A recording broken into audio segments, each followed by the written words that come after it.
Pemirsa, sebuah mobil terbakar saat sedang mengisi BBM di area SPBU di Bogor, Jawa Barat. Pengemudi mobil mengalami luka bakar di tangan di Bekasi, Jawa Barat. Kebakaran juga meludeskan mobil di SPBU Rawalumbu.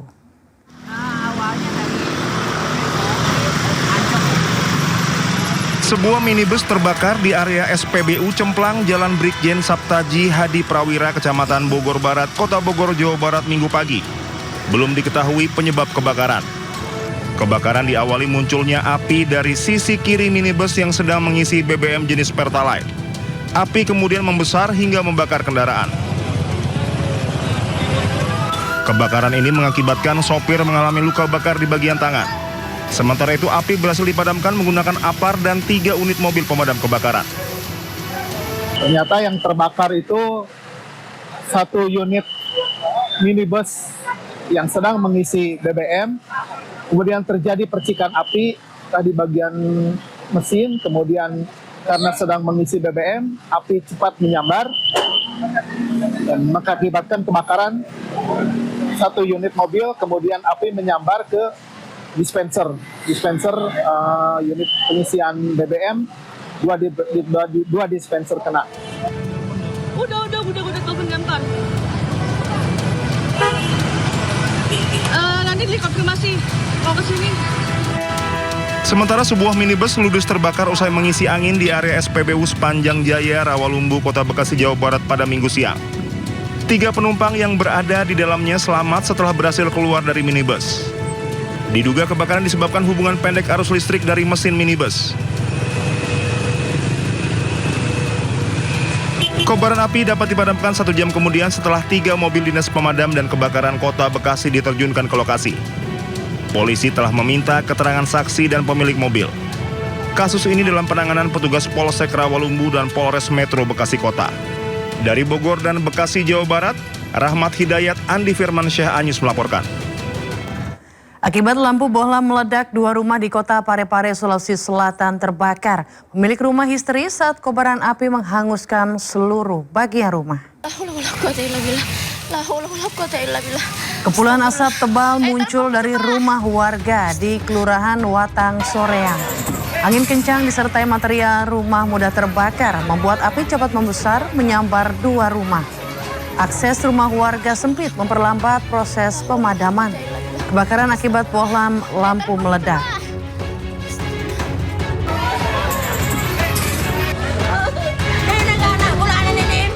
Pemirsa, polisi menggerebek sarang narkoba di kawasan Deli Mencirim, Deli Serdang. Karena pelaku berusaha kabur, polisi melepaskan tembakan peringatan.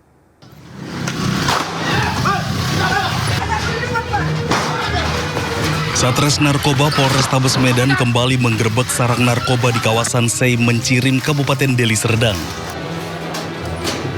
Sarang narkoba dilengkapi dengan sejumlah kamera pengawas agar bisa memantau jika polisi datang.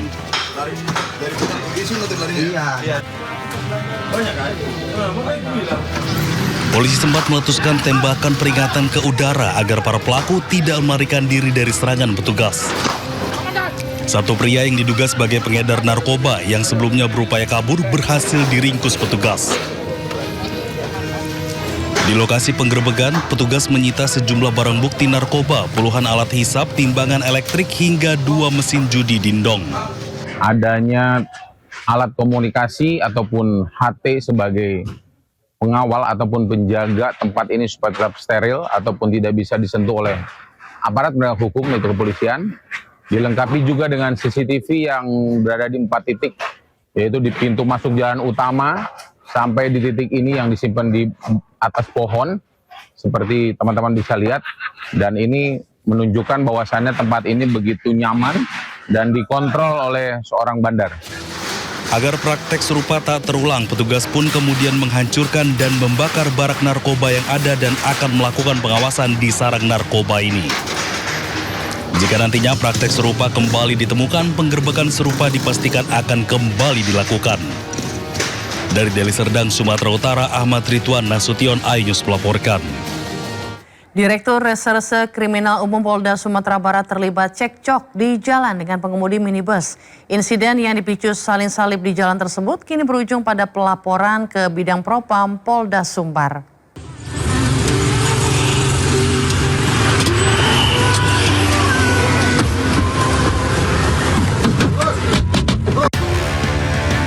Sebuah mobil berplat nomor dinas kepolisian tampak mengadang laju sebuah minibus. Sejumlah orang dari mobil dinas tersebut kemudian turun hingga terjadi keributan dan cekcok. Cekcok berujung pemukulan hingga pengemudi minibus alami luka memar di mata kiri. Pengemudi minibus menyatakan peristiwa itu terjadi saat dirinya sedang dalam perjalanan menuju Bandara Internasional Minangkabau.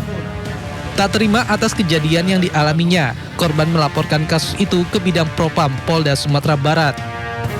Awalnya Billy mau menyelip mobil Bapak Kombes ini bang. Jadi pas Billy nyelip, Billy udah klakson duluan kan bang. Terus udah Billy hidupin sen kiri. Jadi pas setelah Billy nyelip, udah duluan mobil Billy kan bang. Terus dia mau, drivernya itu mau nyelip juga bang.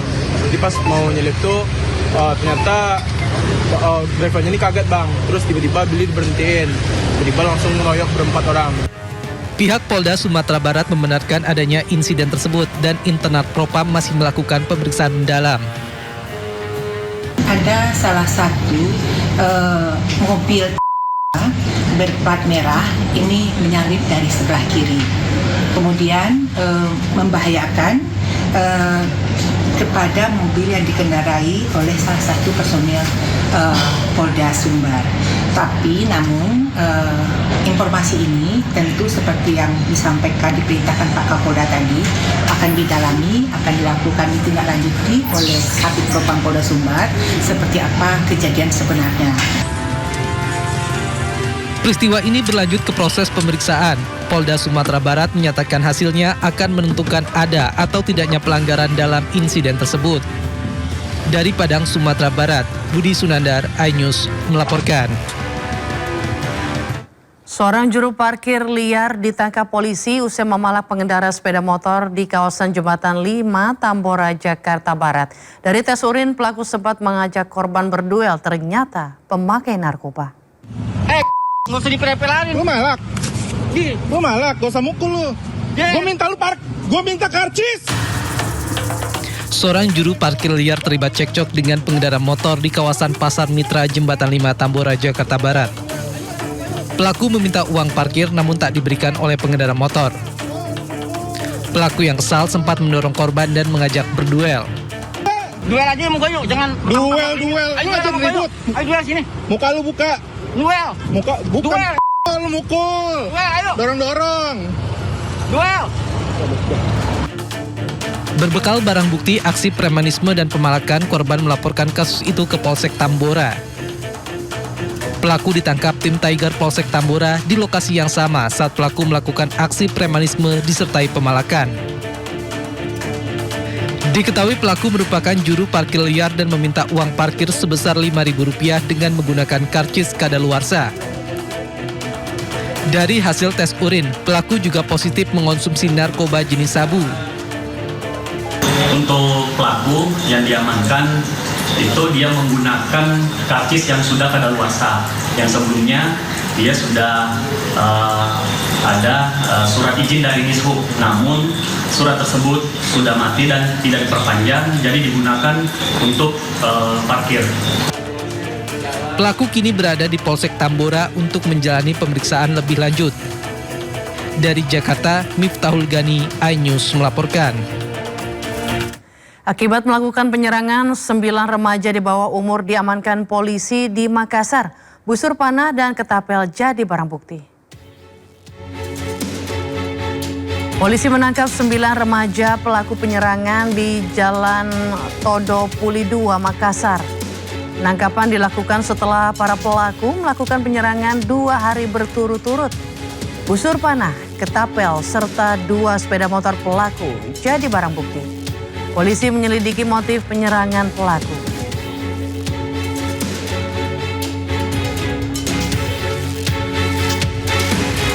Pemirsa, sementara itu seorang wanita terekam kamera CCTV mencuri di toko emas di Samarinda, Kalimantan Timur. Pelaku mengamuk saat ditangkap polisi di Makassar, Sulawesi Selatan.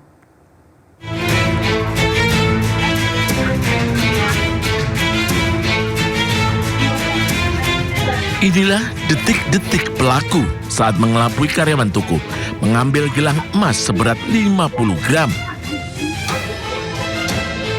Karyawan toko baru sadar saat pelaku meninggalkan toko usai mencoba beberapa perhiasan emas, namun tidak melakukan pembelian.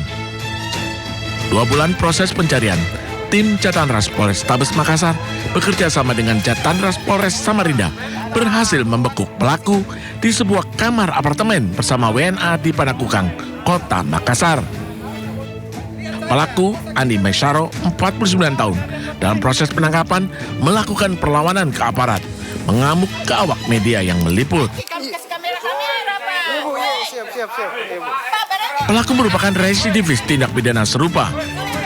Beraksi lintas pulau dengan menyasar toko emas yang ramai pengunjung. Kami tim Jatanras Polrestabes Makassar membackup tim Jatanras Polres Samarinda dan berhasil mengamankan salah seorang terduga pelaku wanita yang merupakan residivis tindak pidana pencurian. Saat ini, pelaku diamankan di Satreskrim Polrestabes Makassar, selanjutnya diserahkan ke Polres Samarinda, Kalimantan Timur. Dari Makassar, Sulawesi Selatan, Sahrul Adiaksya, iNews melaporkan. Pelaku kasus perampokan disertai pembunuhan bos toko ponsel di Semarang, Jawa Tengah diringkus polisi. Pelaku membuang jasad korban di gerobokan. Kasus perampokan disertai pembunuhan bos toko ponsel Chandra Waskito di Ambarawa, Semarang akhirnya terungkap. Dari penyelidikan, polisi menangkap 2 pelaku, Didit Panggi dan Taufik, 21 tahun. Dalam interogasi, pelaku mengaku mendatangi toko korban berpura-pura sebagai pembeli. Saat korban lengah, pelaku langsung menyerang korban. Kemudian pelaku menggasak puluhan ponsel dari etalase. Untuk menghilangkan jejak, kedua pelaku mencopot dan membuang CCTV ke sungai. Jenazah korban dibawa pelaku memakai mobil korban dan ditinggalkan di Desa Trisari, Gubuk, Grobogan. Sampai saat ini adapun yang menjadi motif dari pelaku melakukan tindak pidana tersebut yaitu motif ekonomi.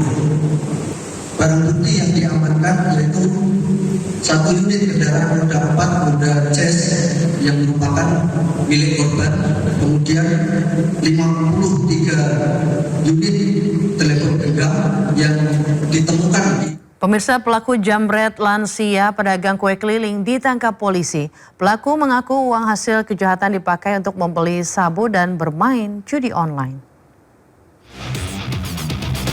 Polisi menggerebek rumah pelaku jambret di Solok, Sumatera Barat. Pelaku residivis kambuhan dan sudah 4 kali keluar masuk lapas. Sebelum ditangkap, pelaku berencana kabur ke Pekanbaru. Sebelumnya aksi pencurian dengan kekerasan dilakukan pelaku terekam kamera CCTV viral di media sosial. Pelaku tega menjambret seorang lansia pedagang kue keliling di kawasan Pondok, Kecamatan Padang Barat. Aksi kejahatan dilakukan karena pelaku kecanduan sabu dan bermain judi online.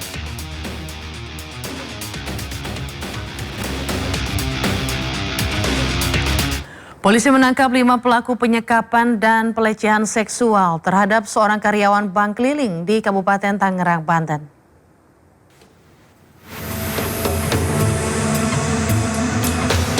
Seorang pria berinisial PG disekap oleh 5 rekan kerjanya dalam sebuah rumah di Kabupaten Tangerang, Banten pada bulan Juli lalu.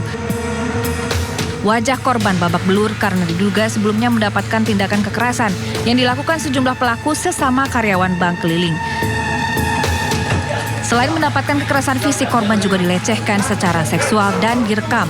Setelah penyelidikan, 5 pelaku ditangkap di daerah Pemalang, Jawa Tengah. Motif dari perbuatan seluruh pelaku dilatar belakangi kecurigaan pemilik bank keliling terhadap korban yang diduga akan membuka usaha serupa dan mengambil nasabah dari pelaku. Secara sadar mereka melakukan. Setelah 4 jam setelah sampai subuh, sudah kelelahan yang terduga pelaku, korban itu melarikan diri, kemudian diantar oleh Pak RT di sekitaran tempat. Seluruh pelaku kini terancam hukuman 7 tahun penjara. Dari Kabupaten Tangerang, Banten, Aimarani, iNews melaporkan. Seorang perempuan lansia di Tangerang Selatan disekap dalam sebuah apartemen di Serpong. Pelaku penyekapan juga membawa lari barang berharga milik korban.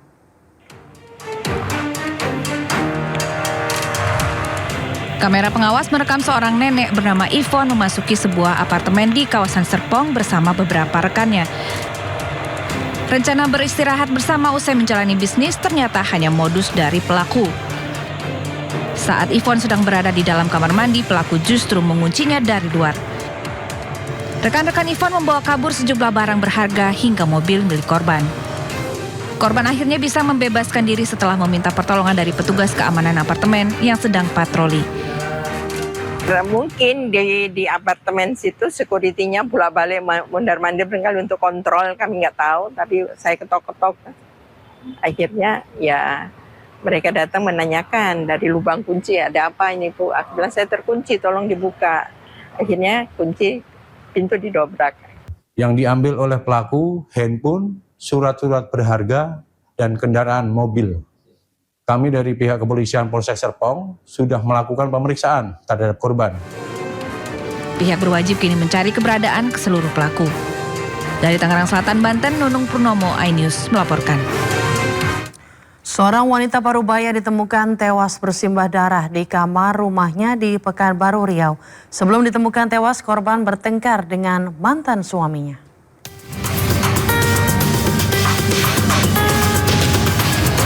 Warga Jalan Surya, Kecamatan Tuah Madani, Pekanbaru Riau dihebohkan dengan pembunuhan yang menewaskan seorang wanita Parubaya. Korban bernama Rosdiana, 55 tahun, ditemukan tewas di kamar rumahnya dengan kondisi luka bacok di pipi dan tangan. Petugas menemukan sebilah parang yang diduga digunakan untuk membunuh korban. Terduga pelaku yang merupakan mantan suami korban telah ditangkap polisi untuk dimintai keterangan. Sebelum kejadian, korban diketahui bertengkar dengan mantan suaminya tersebut. Pembunuhan ini terjadi akibat adanya cekcok antara kedua belah pihak. Berinisial Rosdiana, umur 55 tahun, yang pelaku Marhalim, 64 tahun. Pelaku ini merupakan mantan suaminya, Pak? Mantan suami, informasi awal mereka bercerai tahun 2020. Jenazah korban kemudian dievakuasi ke Rumah Sakit Bayangkara Pekanbaru untuk menjalani pemeriksaan forensik.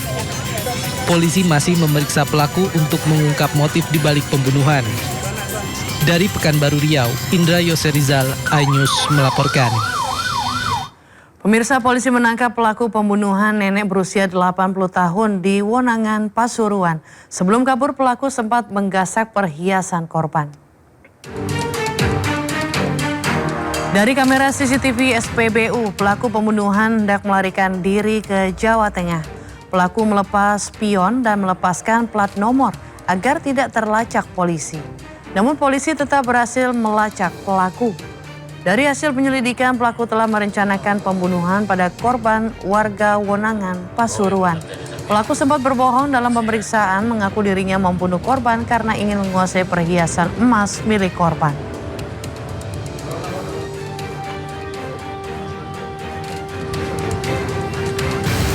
Sementara itu, dokter forensik Rumah Sakit Bayangkara Medan menyatakan berdasarkan hasil otopsi, tidak ditemukan bekas penganiayaan pada jenazah Winda Lorenzo Gowasa. Dari tubuh jenazah hanya ditemukan luka tembak di bagian kepala. Berdasarkan hasil pemeriksaan saya dari awal sampai mulai itu, saya tidak ada melihat menjumpai tanda-tanda kekerasan pada waktu itu. Hanya yang saya jumpai di situ tuh bekas sayatan, ya, di tangan, bekas luka yang lama, warna coklat. Kalau bekas cekikan waktu kita lakukan pemeriksaan saat itu tidak ada. Kalaupun mungkin ada perubahan-perubahan yang timbul itu biasanya secara fisiologis, misalnya seperti lebam mayat, biru dia. Nah, lebam itu juga dia secara fisiologis bukan karena kekerasan. Yang itu terjadi ini seperti kita ketahui bahwa luka tembaknya itu berjalan ataupun menelusuri juga di dasar. Ketua Komisi 3 DPR RI Habibur Rahman mendesak Polda Sumatera Utara untuk mengusut tuntas kasus kematian WL yang merupakan mantan istri anggota Polri di Medan, Sumatera Utara.